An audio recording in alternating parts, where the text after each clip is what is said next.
አንቺ ዱባይ ናት ያንቺ? የኔ ዱባይ ነው ያለችው። ያንቺ ሳውዲ ናት? ሳውዲ እንዴት ነው ታዲያ? አሁን ኢቃማ የ14 አመት የሄዳችሁ ኢቃማ ተለቋል ብለው አሁን ለዛ ኢቃማ አሰራለሁኝ እያለች ነው የምትይ አንቺ? አዎ ሳውዲ እኮ አሁን ተለቋል ለ14 አመት ከ14 አመት 13 አመት ጊዜ የመጣችሁት እዚህ ኢቃማ ተለቋል ብለዋል። ነይ ብለሻት ነበር አንቺ ልጅሽን? ሀዲያሳ እሷ ወይኔ አሁንማ ያው እንደዛ ሆኗል ማለት ነው። ኢቃማ እናሰራለን አልመጣም ሀገር ቤት ምንም የለኝም መጥቻ ያችኋለሁኝ ብላ አለችኝ። አይዋ አዎ ሄዶ ለመንጣት ይሆናል፣ ያው ሄዶ ለመንጣት ይሆናል እንጂ ተዛ መጥተውም እኮ አረብ ቤት አይደለም የሚሰሩት። ኢቃማው እኮ ምንም አይጠቅምም፣ ምንም የሚጠቅም ነገር የለውም። ያው ብቻ ሀገር ቤት ገብተው ለመንጣት ነው። ምንም ነገር ያለላቸው ልጆችማ ሄደው አገር ቤተሰብ አይተው አገሩን አይተው መጥተው ይሆናል ማለት ነው። ለዛ ይሆናል እና ለዛ ስለሚሆን ሄዶ ለመንጣት ይሆናል። አዎ ብሩማ ብዙ ነው ብሩ 16,000 ይላሉ 17,000 ይላሉ። ስለዚህ ያው ይሄንን ኩላ ነው እንግዲህ የሚከፍሉት። ይሄንን ኩላ አላት ልጅሽ ብር የላትም? ሀዲያሳ ያው እንግዲህ ታገር ቤት ታላት ሀገር ቤትም ወደዚህ መሐወል ነው እንደምንዛሬው ወደዚህ መመለስ ይቻላል። ታላት ቤቷን ሽጣችሁ ወደዚህ ልልኩላት። አረግ ምን ቤት ታላት ታዲያ ምን ያረግላታል? ቤት ሽጦ እንደገና ወለ ወረቀት ብር የንኩላ ብር ያዋጣል?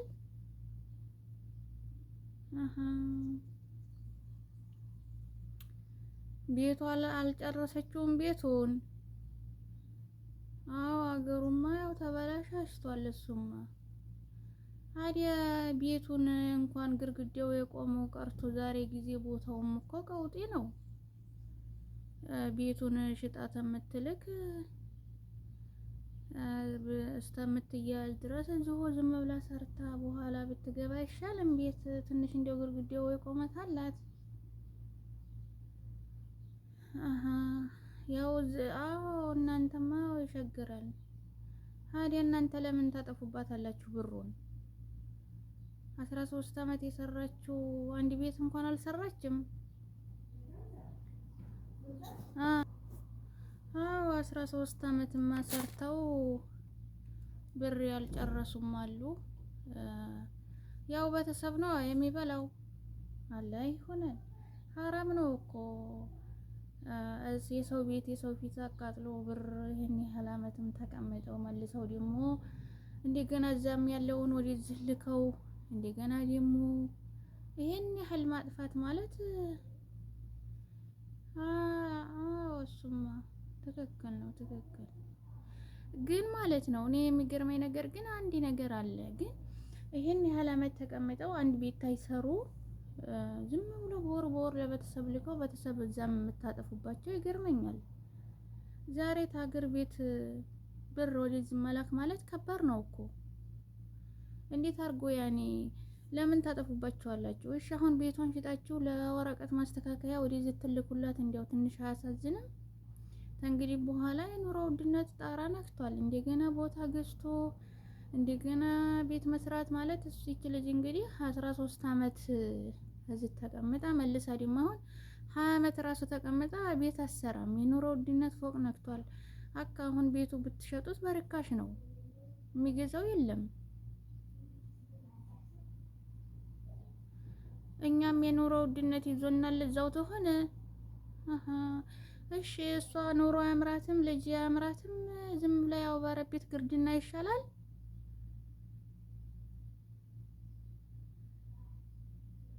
እንደዛ አትበሉ። እዛ ያላችሁ እዚህ ያለው መድረሻ አጥቷል ነው የምትየው።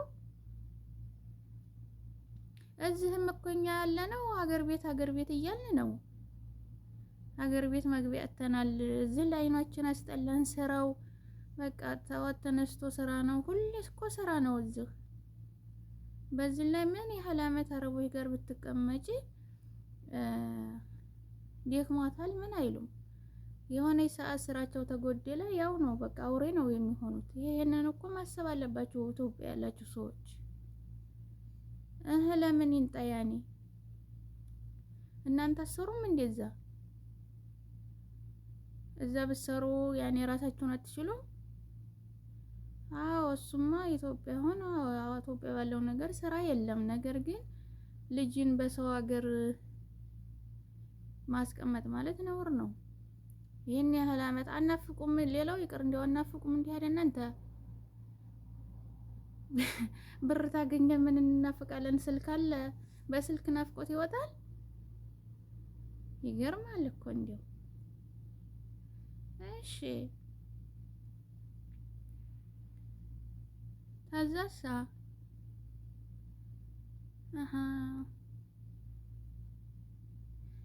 ሰው እዚህ በባህር ዱባይ ኳተር እየሄደ ነው። የሚሄዱትማ ይሄዱ። ዛሬ ይሄን ያህል አመት ተቀምጦ መልሶ ስደት ይባል ነው እንጂ ለምን ይሆናል ታዲያ ይሄ? እናንተ መሬትም ገበሬም ተሆናችሁ እዛው ማረስ፣ ነጋዴም ተሆናችሁ እዛው ማንቸራቸር ነው ለጉሮሯችሁ። ሌላው ቢቀር ለሀጃችሁ ይሆናል። ገበያ የለም መዳበሪያም የለ ምና መዳበሪያም ከለከሉ እንዲሆን ሀዲያ እንዲህ ሰው እንግዲህ ያው በስደት ዓለም መሞት ነው ማለት ነው። ሆኖ ይሞታሉ። እዚህ እኮ ስራው ጉር ነው። ዛሬ 13 አመት መቀመጥ ማለት እኮ ከባድ ነው። አንቺ ይሄን አትበይ፣ አንቺ ተመጣሽ ነው የተወለ ዝም ብለሽ ሰውን እንደዛ አትበይ ነው የምትይው። እኔማ እመጣለሁኝ። የኔም ቤተሰቦች እንደዛ ሊሉኝ ይችላሉ። ወይን አንቺ እንደምትይው ያንቺ አይሉሽም። በምን አወቅሽኝ ያለ ማለታቸው ነው። ሀዲያ አንቺ እንደዚህ ያልሽውን የኔም ክልሉ ይችላሉ፣ ግን አልሰማቸውም። እኔ ለምን እናንተ የልጅ ብር ታጠፋላችሁ? ዛሬ ወደ አረብ ሀገር ሲመጡ 16 አመት 17 አመት ሆነው ነው ተዛም በታች ሆነው ነው የሚመጡት። እዚህ ሀገር መልሰው 13 አመት ይቀመጡ አንድ ላይ ወደ 30 አመት ሆኖ አንድ ሰው 30 አመት ሆነው እኮ በቃ ግማሽ እርሜውን ጨረሰ ማለት ነው። እና እንደዚህ መሆኑ ጥሩ አይደለም። ስሩ እናንተ የሌብር አትብሉ። ለምን ወለርኳት ለዚህ ታልሆነችኝ? طيب እንጃትኪ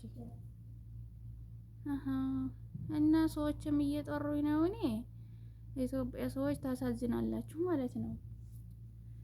እና ለማንኛውም ሁሉም ነገር ለኸይር ነው።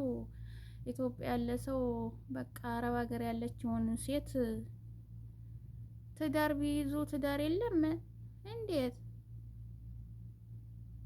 ጫት የሚበላ እንጂ የለም። ታዲያ ምን ያደርጋል? ትዳር እዛው ይቀመጡ። እዚህ መጥተው የሚቀመጡ እዛው ይሻላል ነው የምትይው? ኧረ ጉድ የፈላ ምን ያለ ዘበል ላይ ደረስ። ሚስቱ ልኩ ሃይላንድ እና ጫት ይዞ ነው የሚሄደው ወንዱ እዛ። ጎፈሬው ነው ጎፍሮ ወዲ ላይ ታዛሳ ታዛ መተው እዚህ ይቀመጡ ያሽሟጥጣሉ። እዛው ይቀመጡ ነው የምትይኝ እያለው አልገባኝም አባባልሽ። ለማንኛውም ይሄ የሚያሳዝን ጊዜ ላይ ነው የደረሰው። አላህ ቀጥተኛ መንገዱን ይምራን ብሎ ዱአ ማድረግ ነው። አላህ Subhanahu Ta'ala መልካም ነገር ይወፍቀን። ይሄንን አሁን እየቀደሁሽ ነው እኔ ማለት ነው። እንደው ለተመልካቾቼ ይሄንን አንቺ ያወራሽኝ ሁሉ መማሪያ ይሆናል ብዬ ቪዲዮ ላይ ነሽ አሁን ማለት ነው እየቀረጥኩሽ ነው። ምን ልታረጊው? ዩቲዩብ የሚባል ነገር አለ ነበረ እዛ ላይ ለቀዋለሁኝ። ከዛ ይሄንን ቃልሽን እንዲሰሙ ትምህርት ይሆናል ብዬ ቪዲዮ እያረኩሽ ነበረ፣ ግማሹን እንኳን። አዎ ይስሙትና እንግዲህ ያኔ እስተዛሬው ያለፈው አለፈ። እንግዲህ ያለው ያው ትምህርት ይሆናል የሚሰማው ሰው ታለ ማለት ነው።